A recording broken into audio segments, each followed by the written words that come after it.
ఛీ! ఛీ! ఛీ! ఛీ! నేను ఉన్నాను. ఎందుకో నాకసలు అర్థమే కాదు. మా ఇంటికి నేను కూతురునా, ఈవిడ కూతురా అంటే మా మమ్మీకి అదే ఇష్టం గైస్. అది నేను సిగ్గు లేకుండా చెప్పుకోగలను. ఆవిడ చూసారా ఎంత సోగ్గా తినిపిస్తే గానీ తిందంట యాపిల్. మా మమ్మీ ముక్కలు ఇర్చి మరీ నోట్లో పెడితే గానీ తిందంట.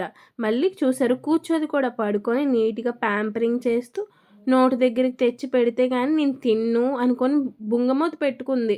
ఛీ!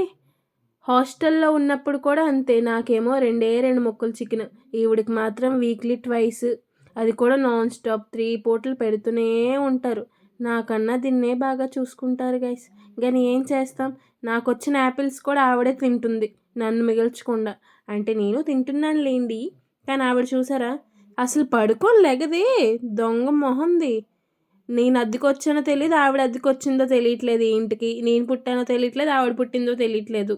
సర్లేండి. నా బాధ ఏం చెప్పుకుంటాను గానీ, కొంచెం సబ్స్క్రైబ్ చేసుకోండి గైస్. By by.